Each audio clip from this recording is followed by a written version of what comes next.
Bonjour à toutes et tous, cette capsule vidéo est consacrée au cours du jeudi 2 avril. Durant cette séance, nous allons corriger les exercices du chapitre 12, donc sur les mouvements de doublet d'électrons, et nous allons également corriger l'activité sur le bilan énergétique dans un réfrigérateur, donc activité du chapitre 13. Alors, commençons par les exercices que vous aviez à traiter sur le chapitre 12. Donc, l'exercice 13, vous avez la réaction entre le propane 1-ol et l'acide chlorhydrique, dont les étapes du mécanisme réactionnel sont représentées ci-dessous. Il fallait recopier les équations, représenter les flèches courbes, expliquant le mouvement des doublets d'électrons pour la formation et la rupture de liaison. Donc là, on commence par comparer les réactifs et les produits. Ce qu'on observe, c'est que cette liaison entre ce doublet non liant de l'oxygène et cet hydrogène n'existait pas avant. Voilà, on va avoir une formation ici de liaison. Et puis de même qu'on a une rupture ici, puisque le chlore se retrouve tout seul de ce côté-là. Donc on a une formation entre l'oxygène et l'hydrogène, et une rupture entre l'hydrogène et le chlore. Alors, l'oxygène est un site donneur de doublet pour deux raisons. Il est delta-, il a un doublet non liant. L'hydrogène est un accepteur, il est delta+. Donc on va avoir une flèche courbe qui va partir du doublet non liant de l'oxygène vers l'atome, le site accepteur, donc l'atome d'hydrogène. Et pour la rupture de liaison, eh bien, la flèche courbe part de la liaison à rompre vers l'atome le plus électronégatif. Les électronégativités ne sont pas à connaître, vous aurez une table pour ça, et le chlore est plus électronégatif que l'hydrogène. Donc une flèche courbe qui part de cette liaison vers l'atome le plus électronégatif, le chlore. Pour la deuxième réaction, donc là oui, vous l'avez donc corrigé ici, site donneur, site accepteur, liaison à rompre, atome le plus électronégatif. Ici, on a la formation d'une liaison entre le carbone ici et ce chlore. Ici, c'est ce qu'on voit, c'est cette liaison-là qui n'existait pas avant, entre ce chlore et ce carbone. Et on a également une rupture. Cette rupture, c'est entre le carbone et l'oxygène ici. Alors, le chlore est un site donneur de doublet pour deux raisons. Il a une charge moins et un doublet non liant. Le carbone est moins électronégatif que l'oxygène, donc il est porteur d'une charge partielle delta+, pour cette liaison. Donc on va avoir une flèche courbe qui va partir d'un de ces quatre doublets non liants vers le carbone, et une flèche courbe, pour expliquer la rupture, qui va partir de cette liaison à rompre vers l'oxygène, puisque dans le cas d'une rupture, ça part de la liaison à rompre vers l'atome le plus électronégatif, et l'oxygène est plus électronégatif que le carbone. Donc là, c'est ce qu'on voit ici, une flèche courbe entre le doublet non liant, site donneur, et le carbone, site accepteur, et une flèche courbe entre la liaison à rompre et l'atome le plus électronégatif entre oxygène et carbone, c'est l'oxygène. Pour le 16, vous aviez les questions 1 et 2. Donc première question, vous deviez réécrire l'équation de la réaction en utilisant les formules semi-développées des espèces mises en jeu. Donc là, vous avez du topologique, chaque extrémité de segment correspond à un carbone plus tous les hydrogènes nécessaires à la tétravalence du carbone. Donc on a CH3, CH, CH, CH, CH3, CH2, CH2, CH2, CH3, CH, CH, CH, CH2, CH2, CH2, CH3. Donc ça vous donnait quelque chose comme ça. Ensuite, tous les atomes autres que l'atome d'hydrogène vérifient la règle de l'octet. Donc l'hydrogène suit la règle du duet, les autres suivent la règle de l'octet. Et donc il fallait rajouter les doublets non liants sur la représentation que vous aviez faite. Donc là, l'azote, il est entouré de 3 doublets liants, on lui met un non liant. Un autre non liant ici pour l'azote, 3 doublets liants. Un non liant pour cet azote, 3 doublets liants. Là, cet azote a ses 4 doublets liants, on lui met rien. Le brome, il a une seule liaison, donc 3 doublets non liants. Et ce brome là, il n'a aucune liaison, 4 doublets non liants. Alors voilà pour ça. Et puis, donc ensuite, il fallait identifier les sites donneurs et accepteurs mis en jeu dans la réaction. Donc, comme toujours, hein, on compare les réactifs et les produits. Donc là, ce qu'on observe, c'est qu'on va avoir une formation de liaison entre l'azote, enfin, un azote et puis un carbone. Donc entre cet azote ici et ce carbone, on a une formation de liaison. Ce qu'on voit là, c'est cette liaison-là. Donc entre cet azote ici et ce carbone-là. Et à l'inverse, cette liaison-là, elle disparaît. Elle est rompue. Donc là, on va avoir une flèche courbe qui va partir du site donneur. Le site donneur, c'est le doublet non liant de l'azote, vers le site accepteur qui est le carbone, ici. Pourquoi le carbone est accepteur? Parce qu'il est moins électronégatif que le brome, donc il est porteur d'une charge partielle delta+, quand le brome est porteur d'une charge partielle delta-. Donc une flèche courbe qui part du site donneur, donc du doublet non liant de l'azote vers le site accepteur, le carbone, et une flèche courbe pour expliquer la rupture de liaison qui part de la liaison à rompre vers l'atome le plus électronégatif. Donc ça va partir de cette liaison là vers le brome, puisque le brome est plus électronégatif, comme on l'a dit, que le carbone. Donc ça vous donne ceci. Alors un petit mot sur les charges, j'y reviendrai d'ailleurs juste sur l'exercice précédent aussi. L'azote ici, l'azote c'est Z égale 7, donc K2L5, ce qui veut dire qu'il doit avoir 5 électrons sur sa couche externe. Ici cet azote il en a 1, 2, 3, 4, donc il manque un électron, il va être chargé plus. Le brome lui il est dans la même colonne que le chlore, c'est un halogène, donc 7 électrons sur la couche externe, comme là, il a 1, 3, 5, 7, puisqu'il en a 2 dans les non-liants et 1 dans le liant ici. Et ici il en a 8, 2, 4, 6, 8, il a donc gagné un électron, donc il est porteur d'une charge entière moins. Dans l'exercice précédent, j'en ai pas parlé parce qu'il n'y avait pas la question, mais on peut en dire un mot quand même. Ici, le chlore, 7 électrons sur sa couche externe normalement, K2L8M7, et donc là il en a 8, donc il porte une charge entière moins, comme là. Et l'oxygène, Z égale 8, K2L6, 6 électrons sur la couche externe, il en a 1, 2, 3, 4, 5, il lui en manque un, donc il a une charge de plus ici. Alors, on passe ensuite à l'exercice 22. L'éthanoate de butyle, donc un OAT de IL, donc ça va être un ester, arôme alimentaire, fonction chimique, on l'a dit, hein, c'est la fonction ester, parce qu'on a le nom c'est en OAT de IL.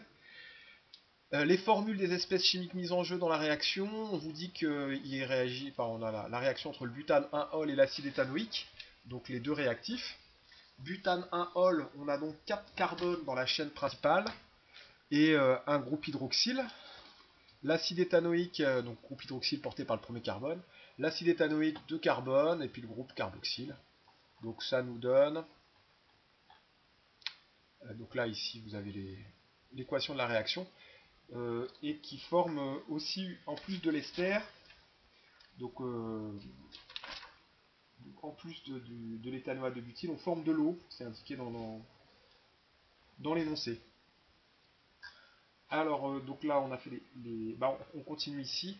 On vous demande quelle est la catégorie de réaction, quelle est la catégorie de la réaction. On a deux réactifs qui donnent deux produits. On va avoir le H de l'acide éthanoïque qui va être remplacé par le C3H7CH2O de l'alcool. C'est ce qu'on voit ici. Donc on a un remplacement d'un groupe sortant, l'atome hydrogène, par un groupe entrant C3H7CH2O. Donc on a ici une substitution, hein, de réactifs donne de produits, c'est une substitution. On vous demande de calculer ensuite le rendement de la réaction. On vous dit que vous allez avoir 0,10 mol de l'alcool qui réagissent avec 0,10 mol de l'acide. Et donc on forme 9,9 ml de l'ester. Alors le rendement, c'est la quantité de matière obtenue en produit d'intérêt, donc ici l'ester, sur la quantité de matière attendue, c'est-à-dire si la réaction est totale et qu'on a zéro perte. Là, comme on a 0,10 mol de chacun des réactifs et que la réaction est totale, on devrait avoir 0,10 mol de l'ester. Puisqu'on a un acide éthanoïque qui réagit avec un butane, un ol, pour former un ester. Donc 0,10 mol d'acide réagir avec 0,10 mol d'alcool pour former 0,10 mol d'ester. Donc la quantité de matière attendue c'est 0,10 mol, et la quantité de matière obtenue, on l'a pas, mais on sait qu'on a 9,9 ml. Donc 9,9 ml c'est le volume d'ester. Pour avoir la quantité de matière, il nous faut la masse sur la masse molaire. La masse molaire de l'ester est fournie dans les données. La masse de l'ester, on n'a que le volume. Donc pour avoir la masse à partir du volume, on fait masse volumique fois volume, hein, ρ égale m sur v, donc m égale ρ fois v. Donc là, le volume, on l'a. La masse volumique, on ne l'a pas, mais on a la densité dans les données. Densité 0,88. La densité par définition c'est masse volumique de l'espèce sur masse volumique de l'eau. Donc la masse volumique de l'ester, ça va être densité de l'ester fois masse volumique de l'eau, 1 g par millilitre. Donc ça nous donne 0,88 fois 1 fois 9,9 ici, 0,88 fois 1 fois 9,9 divisé par la masse molaire de l'ester. Donc pour avoir la masse molaire de l'ester, vous avez la formule semi-développée ici de l'ester, donc les masses molaires des atomes, vous avez ça dans votre livre, vous trouvez que la masse molaire de l'ester est égale à 116 grammes par mol. Donc ce qui nous fait ici une quantité de matière de 8,7 grammes hein, quand on fait densité fois masse volumique de l'eau fois volume de l'ester, divisé par 116, donc 0,075 mol. Et donc le rendement, 0,075 divisé par 0,10, ça nous fait 0,75 sans unité. C'est un rendement, c'est donc un 75% de rendement ici. Alors, je reviens aux données, on vous donne les spectres infrarouges et RMN ici, et on vous demande si le spectre infrarouge permet de justifier que le produit est obtenu et celui attendu. Alors oui, il le permet, et comment? Eh bien en fait, il le permet parce qu'on a disparition de la bande large due à la liaison OH. Cette liaison OH, elle est présente dans le butanol, elle est présente dans l'acide éthanoïque, et elle n'est pas présente dans l'ester. Donc là, le fait de ne pas avoir cette liaison OH ici permet de dire qu'on a consommé tout l'alcool et tout l'acide éthanoïque, donc on a disparition des réactifs. Et en confirmation, on a le C double liaison O à 1700 cm-1, assez typique, qu'on a dans l'ester, qui est présent dans l'ester. Donc ça permet de confirmer le fait qu'on a bien un ester, puisqu'on n'a plus la bande d'absorption du groupe hydroxyle de l'alcool ou de la liaison OH de l'acide carboxylique à 3300 cm-1, mais qu'on a la bande d'absorption du groupe CO, de la liaison C double liaison O du groupe ester, à 1700 cm-1. Alors ensuite, pour le spectre RMN, donc là, pour le spectre RMN, la formule de l'ester, c'est CH3, COO, CH2, CH2, CH2, CH3. Donc si on décompose, là, on a un groupe de protons équivalent ici, un deuxième là, un troisième ici, un quatrième là, et enfin un cinquième groupe de protons équivalent ici. Donc on va se retrouver avec, comme on a 5 groupes de protons équivalents, avec 5 massifs. Donc le premier ici à gauche, ça va être un singulet 3H parce qu'il n'a pas d'hydrogène sur les carbones voisins. Celui-ci, ça va être un triplet 2H, parce qu'il a deux voisins, deux protons voisins du groupe de protons équivalents. Celui-ci, je mets de côté pour l'instant les deux autres, on va voir pourquoi. Celui-ci va sortir sous la forme d'un triplet, parce qu'il a deux voisins, triplet 3H. Et donc celui-ci sortirait sous la forme d'un quintuplet, parce qu'il a deux voisins à gauche, deux voisins à droite, quintuplet 2H. Et celui-ci sortirait sous la forme d'un sextuplet, parce qu'il a deux voisins à gauche et trois voisins à droite, un sextuplet 2H. Alors, si on regarde maintenant sur notre spectre, donc le triplet 2H, on l'a, c'est le CH3 du départ, celui qui est avant le COO. Le singulet, non, pardon, excusez-moi, le singulet 3H, je disais, c'est le CH3 du départ, celui qui est avant le COO. Le triplet, c'est celui qui est juste après le COO, donc COO, CH2 ici, donc le triplet 2H. Le triplet 3H, c'est le CH3 de l'extrémité. Et puis les 4H ici, les massifs ne sont pas discriminés, l'appareil de spectroscopie RMN n'est pas assez puissant pour les discriminer, les déplacements chimiques sont trop proches, et donc tout ça, ça correspondrait aux deux CH2, CH2, qui auraient dû normalement sortir sous la forme d'un quintuplet et d'un sextuplet, mais là tout est mélangé, tout est brouillé, on voit juste les 4H. Donc c'est ce qui est détaillé ici dans cette partie qui décrit le spectre RMN. Et pour terminer, eh bien, vous deviez représenter les flèches courbes, indiquer les sites donneurs et les sites accepteurs à partir de cette molécule là. Donc le site, donc là on voit quand on compare réactif et produit, il faut toujours commencer par ça. On a une liaison ici qui n'existait pas avant, donc ça, on a une flèche courbe qui va partir du site donneur, le doublet non liant de l'oxygène, vers le site accepteur, l'ion H+ ici.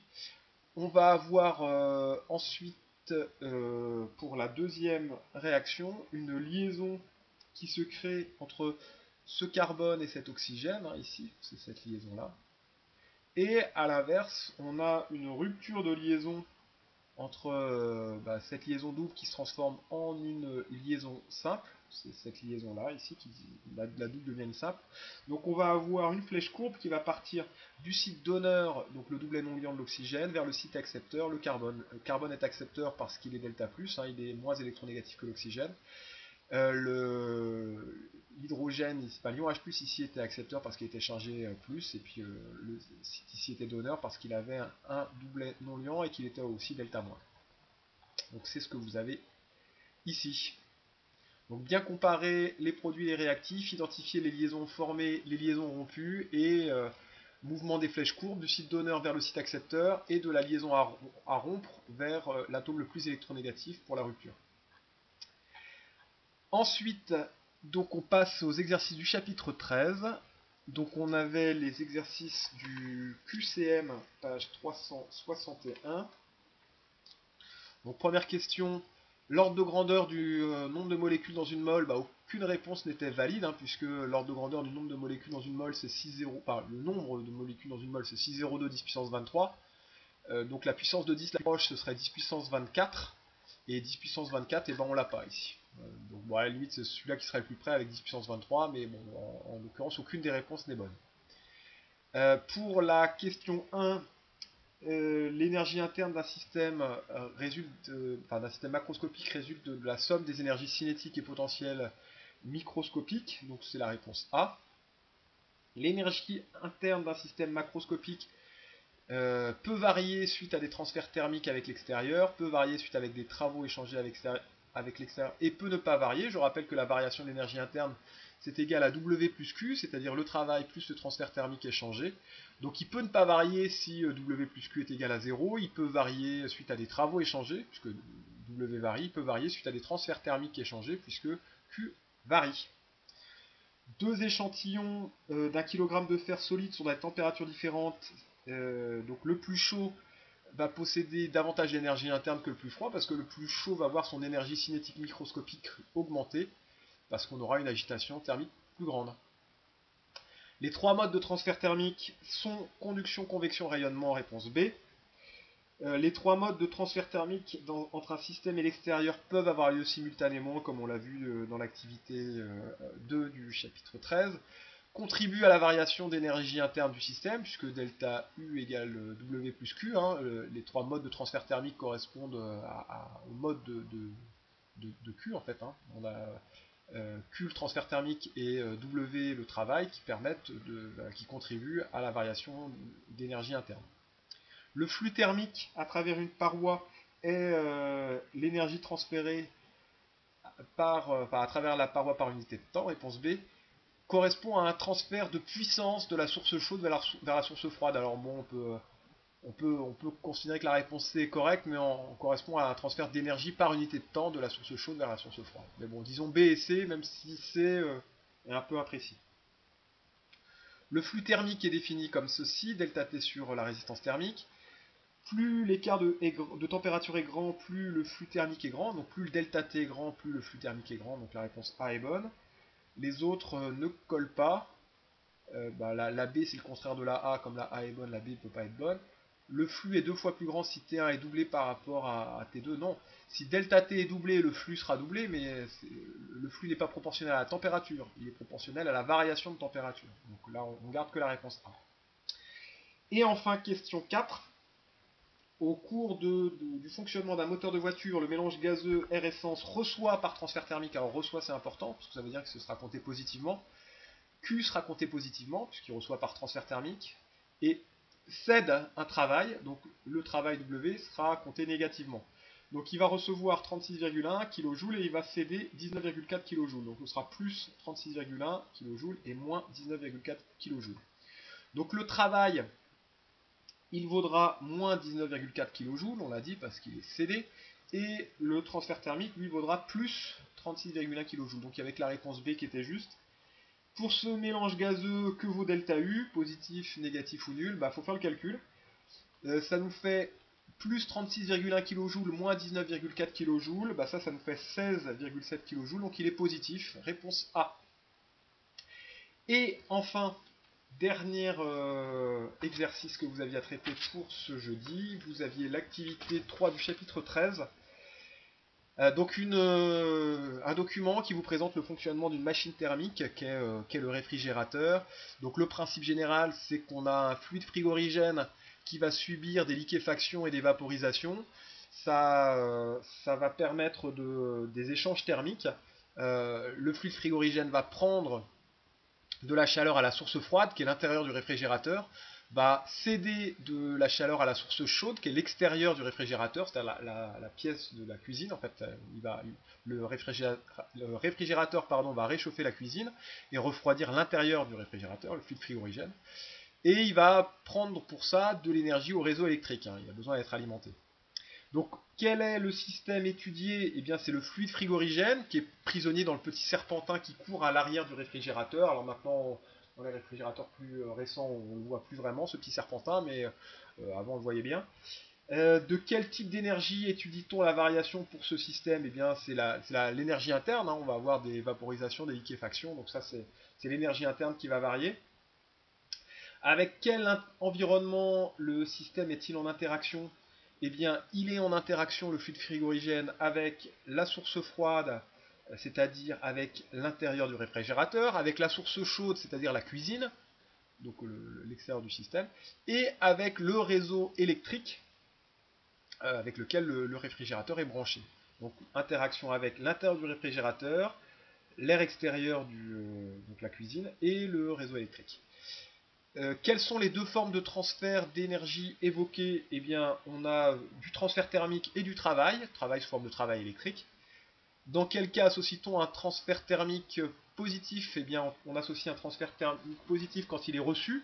Transferts reçus sont comptés positivement, que ce soit un transfert thermique ou un travail. Et transfert cédé, quand il est, plutôt transfert le transfert cédé aura un signe négatif, le transfert reçu aura un signe positif et le transfert cédé aura un signe négatif, que ce soit du transfert thermique ou du travail. Commenter le signe associé au travail WE. WE est positif parce que le fluide frigorigène reçoit de l'énergie par travail électrique qui est transféré depuis le réseau électrique. Expliquer la variation d'énergie la variation d'énergie interne delta U en fonction de WE, QC et QF. Delta U, c'est W plus Q, donc ça va nous faire WE plus QC plus QF. En sachant que ces valeurs de QC, QF et WE peuvent être positives ou négatives, mais delta U, c'est WE plus QC plus QF. On fait la somme des travaux plus transfert thermique. Décrire le système d'un point de vue microscopique pour expliquer que delta U égale 0 au terme de chaque cycle. Et bien là, on vous dit que dans une telle machine cyclique, la variation d'énergie interne est nulle au terme de chaque cycle, et elle est nulle parce que le fluide est dans le même état physique, avec la même température, donc même énergie cinétique microscopique, et la même énergie potentielle d'interaction à l'issue de chaque cycle. Il retrouve son même état. Donc même température, même énergie potentielle d'interaction, donc delta U est égal à 0. On a un cycle, donc comme on l'entend par le mot cycle, on revient à notre état initial à l'issue du cycle. En déduire une relation simple entre WE, QC et QF, eh bien, delta U qui est égal à 0 va être égal à WE plus QC plus QF.